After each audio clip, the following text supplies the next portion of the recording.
lupa seumur hidup ini ya, momen-momen seperti itu ya. Jadi momen keberhasilan itu ya sering membuat kita ini tak bisa lupa seumur hidup ya. Nah itu.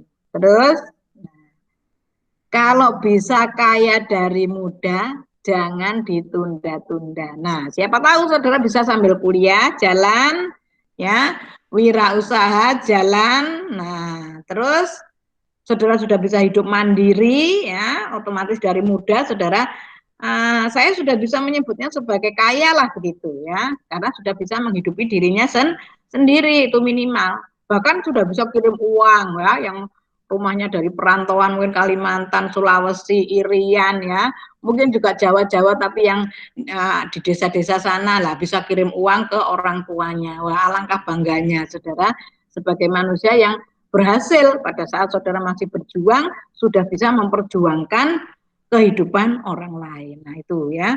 Jadi itu menjadi kebanggaan suatu umat, suatu kaum, suatu pribadi ya, itu. Oke. Nah, ini sekarang masuk ke pemilihan topik wirausaha ya. Tadi kan keberhasilan-keberhasilan. Lalu dimulai dari mana keberhasilan itu ya? Kembali lagi harus dimulai dari apa yang kalian suka ya, apa yang kalian tertarik. Nah, itu. Kadang-kadang kalian itu sebenarnya suka tapi tidak tertarik, bisa jadi ya. Misalnya saja usaha kosmetik. Saudara nggak suka kosmetik tapi senang dengan atau suka dengan keuntungan-keuntungan dari dunia kosmetik. Nah, bisa jadi.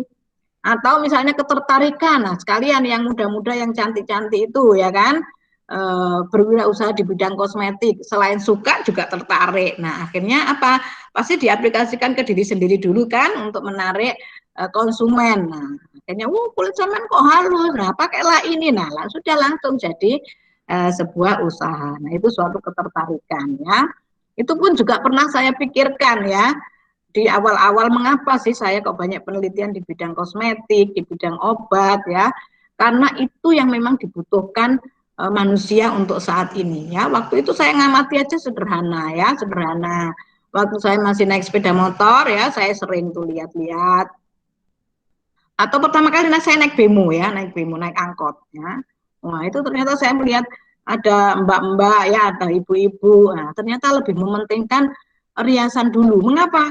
Karena di dalam angkot itu dia sibuk makan sarapan ya kan. Nah, terus saya tanya, di rumah belum sarapan ya Bu? Iya, enggak sempat Mbak. Padahal apa? Riasan di wajahnya itu sudah sempurna atau sudah full. Nah, berarti apa? Ya berias dulu sebelum sarapan. Berarti kalau sembako itu adalah kebutuhan pokok, nah di sini harus ada yang direvisi ya. Kebutuhan pokok itu ternyata lipstik ya, atau mungkin bedak ya, atau mungkin sipatalis. Nah itu ya, mungkin itu harus diangkat juga menjadi kebutuhan pokok khusus wanita. Nah begitu ya, itu ya. Jadi seperti itu. Akhirnya saya berpikir, waduh, menarik juga ya. Nah, pada saat saya sepeda motoran juga gitu, ya. Ada ibu-ibu itu ya, dibonceng sama suaminya. Wah, suaminya itu disuenggoli gitu ya. Coba-coba itu apa? Apa lipstikan? Nah, berarti lipstikan juga penting sekali ya sebelum sampai di kantor. Nah, seperti itu. Jadi, ya seperti itulah. Akhirnya saya memikirkan kalau penelitian itu dibutuhkan oleh orang, maka tentu mudah sekali nantinya untuk dipasarkan. Ya rupanya begitu ini sudah yang namanya dengan wirausaha itu sudah di luar kepala ya, sudah ngelontok karena pada saat kuliah itu menjadi bermacam-macam sales ya, ada buku, ada elektronik ya. Nah, kalau kosmetik waktu itu saya disebut sebagai Lady Avon. Nah, begitu ya. Jadi bukan sales tapi Lady Avon. Nah, itu sales buku, sales kosmetik, sales panci, sales alat-alat elektronik ya. Tinggal ketemu siapa, wajahnya kayak apa, kira-kira passion atau ketertarikannya apa. Nah, itu saya sudah sangat apal itu ya. Jadi kalau biasanya orang-orang ya bapak-bapak klemis, terus apa itu kelihatannya santun, biasanya suka membaca buku. Nah, itu sudah saya tawari buku. Ternyata memang betul dia seorang dosen. Nah, kayak begitu. Itu dulu ya waktu saya masih mahasiswa. Sehingga pada saat kuliah seperti kalian gini yang dibawa bukannya buku, tapi petunjuk-petunjuk pemakaian produk atau selebaran-selebaran yang ada promonya. Nah, seperti itu yang dibawa ya itu. Sehingga yang namanya dengan kewirausahaan ini sudah sangat sangat banyak ya pengalamannya ya, mau pengalaman jadi sales oke. Nah, sekarang jadi produsen ya. Karena dari kita bisa menjual. Nah, itu nanti kita punya kepikiran bagaimana kita bisa memproduksi sendiri. Karena sudah pasti menjual saja ada untungnya. Lah bagaimana dengan memproduksi pasti juga ada untungnya. Lah bagaimana kalau dua-duanya ya memproduksi ya menjual. Nah itu ya inilah sifat manusia ya serakah ya. Kalau misi bisa dijalani semuanya jalani. Kalau mulai tidak bisa menjalani cari tenaga-tenaga baru ya, delegasi ke orang lain, berbagi rezeki. Nah begitu ya. Nah itu. Jadi sekarang mulai pikirkanlah kira-kira kesukaan saudara itu apa, ketertarikan saudara itu apa ya. Kalau itu bisa menjadi satu ya tertarik ya suka. Nah itu saudara akan menjadi sesuatu yang membuat ide-ide yang bisa dahsyat ya, booming di kemudian hari ya itu. Oke. Nah tapi memang semuanya harus dipersiapkan segala ilmu dan keterampilan yang diperlukan.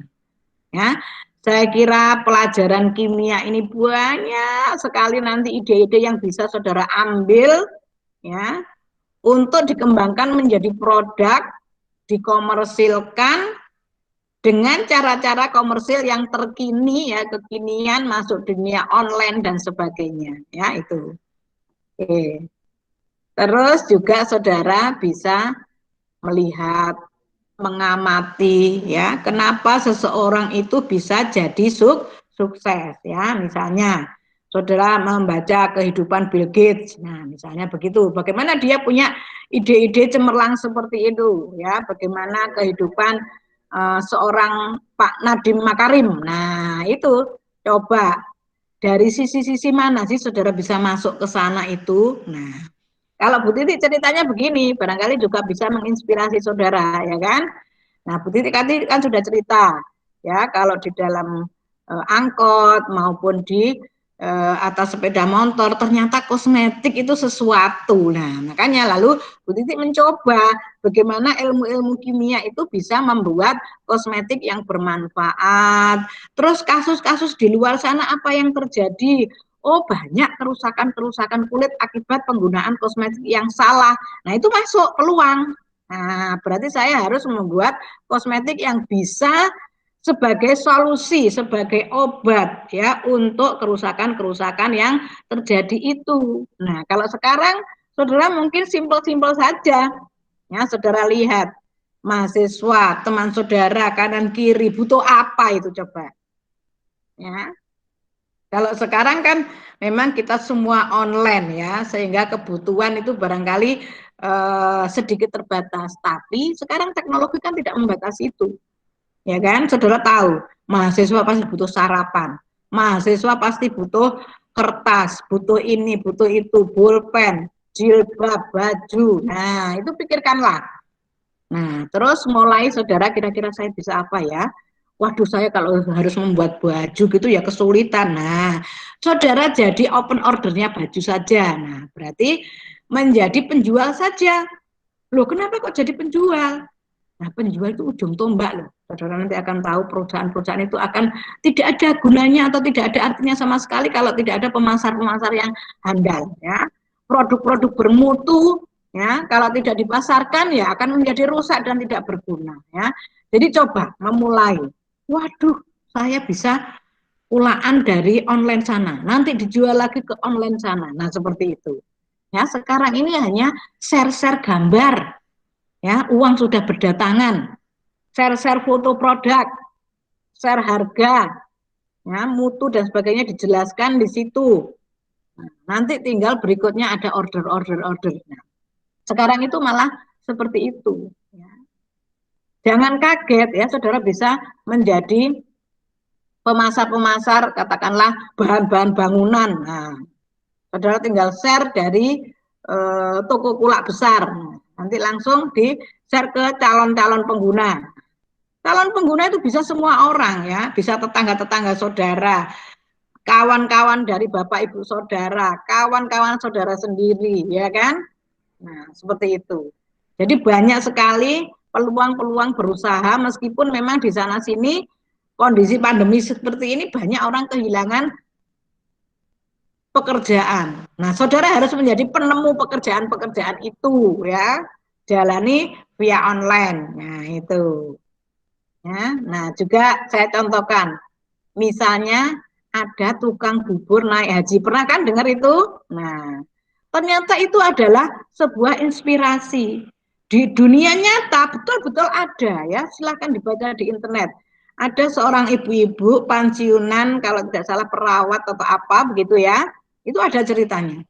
Dia itu setiap kali melihat ya ada ibu-ibu muda ya nyuapi anaknya nasi dengan Indomie, nasi dengan bakso, ini real ya. Nah, lalu dia prihatin, ya Allah, bayi-bayi seperti itu sudah dulang atau sudah dikasih makan menggunakan bakso-bakso yang di luar sana sudah banyak sekali yang melaporkan banyak boraknya, ya kan, pengawet dan sebagainya.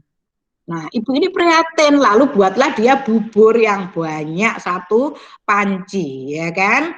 Satu panci, ya awalnya mungkin untuk menarik perhatian, dibagi-bagi pada ibu-ibu yang punya bayi. Nah, besok lagi ibu bisa beli ke saya, enggak usah harus beli banyak, 1.000 saja, ya. 1.000 untuk seorang bayi sudah cukup, ya, satu entong atau satu centong, ya, itu sudah cukup. Ya, akhirnya tertariklah daripada nguplek-nguplek sendiri, enggak karuan, wong ini cuma 1.000, ya kan, pagi 1.000, siang 1.000, sore 1.000, 3.000 untuk seorang bayi sudah cukup bergizi, karena ibunya ini kan perawat, jadi sudah pasti dia tahu bagaimana membuat bubur yang bergizi. Ya, di situ ada susunya, lalu ada mungkin ada ayamnya juga, ya, ada wortel, ada lo kok bisa murah. Nah, silakan coba buat. Karena bubur itu 1 on, nah, bisa jadi setengah panci, ya kan? 1 kilo bisa jadi 1 panci besar, 7 liter itu. Nah, karena memang harus dimekarkan bubur itu, ya. Nah, akhirnya ibu ini menjadi penjual bubur, ya, setelah pensiun itu. Bahkan setelah pensiun loh, coba bayangkan itu. Itu bisa dijalani. Akhirnya punya banyak usaha yang di situ, lalu anak-anaknya disuruh pegang, ya. Di jalan ini anak si A, di jalan yang itu yang anak nomor 2, si B, di jalan yang mana lagi. Nah, akhirnya seperti itu. Dan anak-anaknya itu semua lulus, ya, lulus sarjana, S2, S3. Nah, semua akhirnya kembali dengan warisan ibunya tadi, ya. Jadi sebuah usaha warung khusus bubur bayi loh, seperti itu. Awalnya kita merasa itu kayak enggak masuk akal, tapi nyatanya, ya kan? Nah, itu berdasar survei kecil-kecilan, tengok kanan, tengok kiri. Kok banyak sekali ibu-ibu muda itu seenaknya sendiri dulang anaknya, ya, dikuak-kuak-kuak, ya, dengan pentol, ya, dengan apa begitu, ya, dia miris dengan kondisi itu. Nah, coba kalian sekarang mengikuti jejak dari ibu ini, ya. Kalian amati kanan kiri butuh apa kira-kira. Oh, di desa saya itu orang banyak butuh ini, jilbab yang bagus-bagus. Nah, silakan, ya, menjadi penjual jilbab di kampungnya. Lalu balik lagi ke sini, katakanlah yang dari mana itu, Nganjuk, waduh di sana berambang murah sekali, ya, sambil nyangking ke sini setengah kintal, ya, terus diposting ke ibu-ibu dosen, ya, siapa yang butuh ini tinggal kirim Gojek dan sebagainya, atau saudara sendiri menjalani kirim. Nah, misalnya pas hari Sabtu Minggu, nah seperti itu, ya. Nah, itu juga sesuatu, ya kan, jadi pulang ke kampung bawa apa, dari kampung ke sini bawa apa, nah sudah semuanya menghasilkan uang, sehingga biaya saudara pulang pergi, ya, menjenguk orang tua itu sudah tertackle di situ, ya. Bahkan bisa jadi kalau saudara bisa sak pasar Wonokromo saudara kasih semua berambang saudara, ya bisa kintalan, bisa 1 truk dan sebagainya, ya, itu sehingga nanti saudara mulai bisa membiayai diri sendiri. Nah, begitu ya. Oke, sehingga nah itu saya, ya, tidak membatasi diri saudara Kalau di atas tadi kan ada bubur, tukang bubur naik haji. Nah, jangan cuma sampai naik haji saja. Nah, itu ya. Jadi jangan batasi diri hanya sampai pada naik haji saja, ya kan?